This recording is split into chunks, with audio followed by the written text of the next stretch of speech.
Said, yep, you already know what it is. Southpaw Talk with Southpaw Slick. And today's video is going to be something I want to talk about. And it stems from an Instagram post, which I will link in the description when I find it.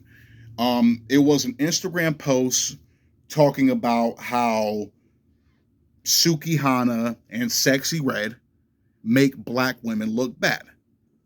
Something I made a video about not too long ago, and something you probably heard from other people within the past month or so, right?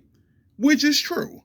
But looking at the comment section, that's where I wanted to get to. Looking at the comment section, you're seeing black women deny that, which is fair.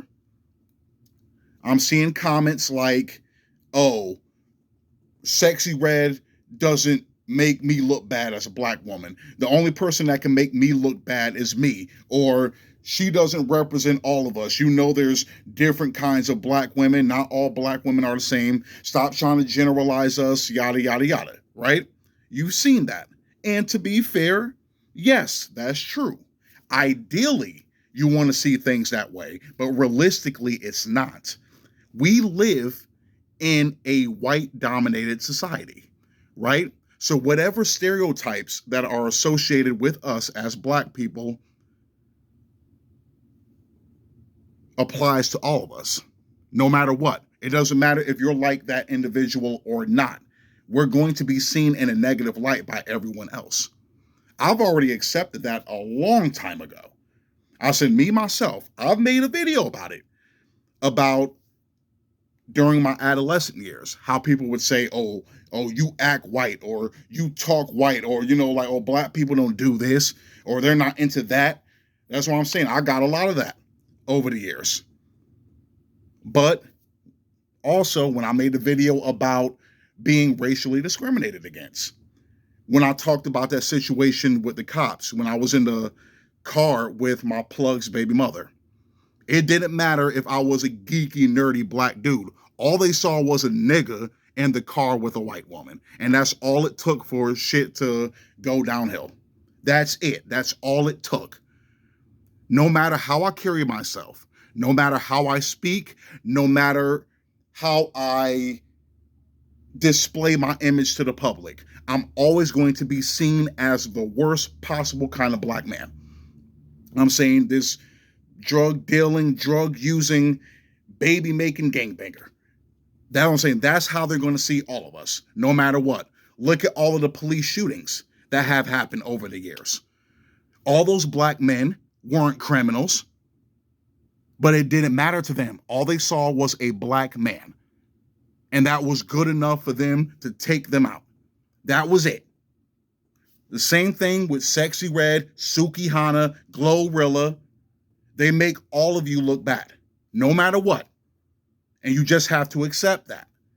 Not saying you have to accept being seen that way, but you have to accept that that's the societal perception of you.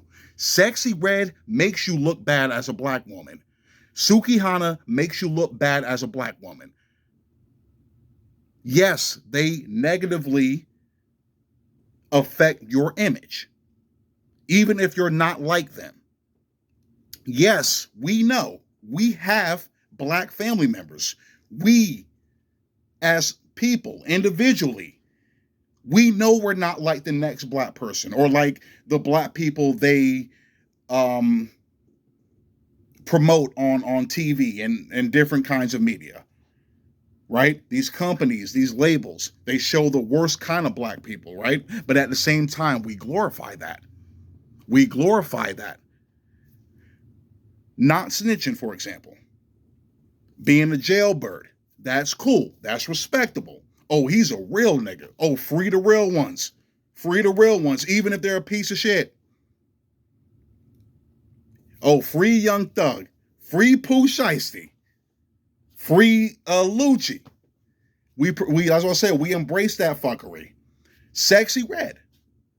Oh, she's a real one. She's unapologetically herself. Oh, I don't know how people can hate on her when she's just being real with herself.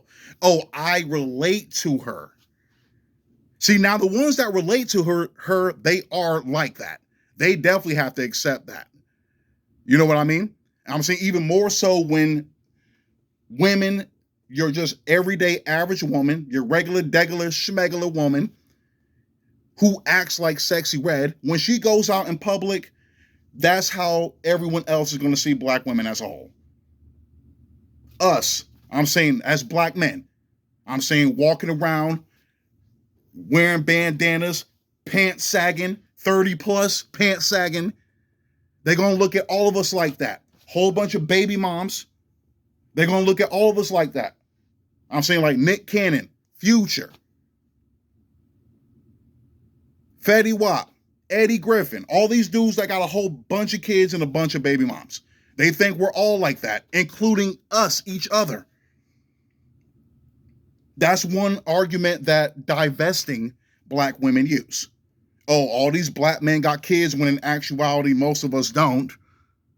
But that's the perception that everyone has of us included.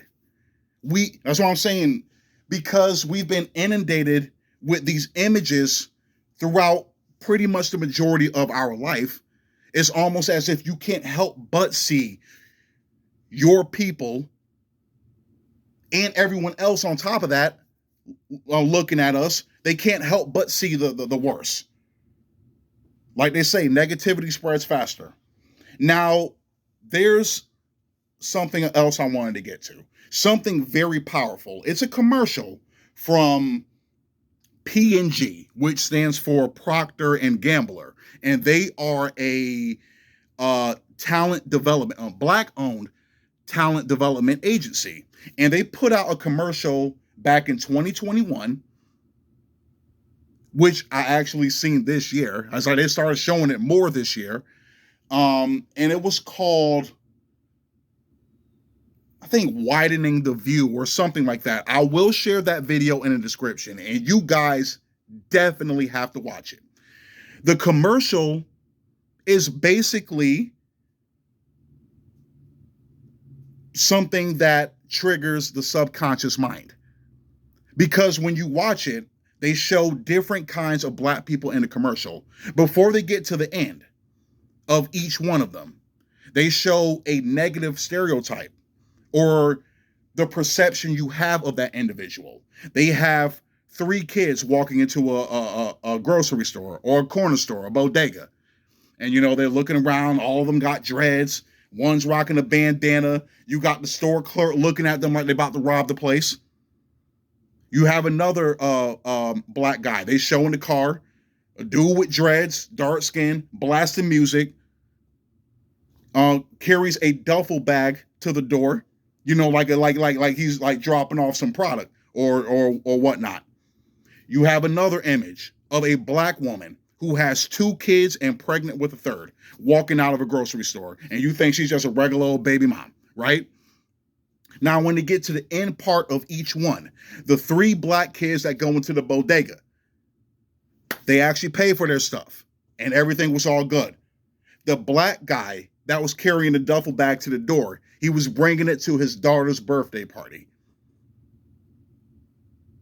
The black woman with the 2 kids and pregnant with the third, she was waiting on the corner for her husband to pick her up. See, that's what I'm saying. It's like it was a very powerful, positive message, but it just goes to show you how we look at each other and how society looks at us. Because when you look at that commercial, you think the worst right away. And you just like, you're not even like consciously thinking about it. That's why I'm saying you've been shown these negative images all your life. You can't help but think that first. That, oh, yeah, them kids are going to run up and rob that store. Yeah, that dude is dropping off work. Yeah, that woman is just another baby mom with a whole bunch of kids. You automatically think the worst. That's what I'm saying. So you have to accept that these stereotypes affect all of us, no matter what. No matter if you are somebody that perpetuates it or not. That's the way society is going to see you. And unfortunately, that's how a lot of black people are going to see you. Going back to the talking white, acting white thing, I'm saying just because I didn't want to participate in certain things or be involved in certain things, I wasn't black enough. And those certain things were negative. You know what I mean? That's why I'm saying that's crazy. That's crazy to think. I said when you have an inferiority complex that strong. That's why I say black people have a major inferiority complex and trying to disguise it as something to be proud of. That's one thing I can't stand about the black community. I really can't. But yeah, I said I just figured I needed to make a video about this because it was just very telling. Like looking at that comment section on that post about Sexy Red Sukihana or whatnot. That oh yeah, like she doesn't, her image doesn't affect me. I'm like bullshit. Like I said, I've already accepted that. Even got a firsthand look at that. Like I told you, that's all they saw. I said when them jump out boys came, all they saw was a nigga. They didn't see no intellectual black man whatsoever. They just saw a nigga with a white woman. That's all it took. That's all it took for shit to go left. That's why I said I've already accepted that. I'm saying even being criticized by my own the most, criticized by white people, even white people saying that. Oh, like yeah, you're black, but you know you're not really black. Or it's like in Do the Right Thing. Yeah, they're Eddie, Magic, Prince. They're not niggas. I mean, they're black, but they're like more than black. That's what I'm saying. It's like that. That's how it is. That's exactly how it is. So I'm saying, on a final note,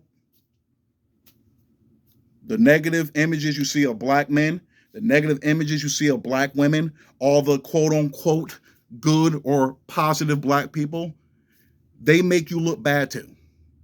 They make you look bad too. Whether you know that it's not true, it's going to affect you either way. That's it.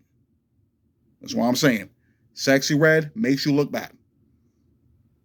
I know that's something you don't want to accept. See, that's why you don't want to accept it. Because you know deep down inside that the image she promotes is something to not be proud of. That's why you don't want to claim it. That's why you don't want to claim it. You know that. That's what I'm saying. That's what makes it funny when you really look at it. I'm saying you're denying her promotion or what she projects to the world because you know what she projects to the world is detrimental to your image as a black woman. And you know she's a negative influence to these younger black girls. The same way how I look at Kodak Black and NBA Youngboy as a negative influence to these younger black boys. It's the same damn thing to me. Going in and out of jail, getting into, different beefs and, basically going back and forth with one another, each other, ready to shoot the man in the mirror without second thought. That's what I'm saying. Negative stereotypes, negative images affect black people as a whole. One thing as a black person, that's one thing we don't have that every other race has. And that's the opportunity to be an individual. What one negative black person does affects all of us. And there's no way around it, especially in a white-dominated society. But break's about to be over. Southpaw Slick, I'm out.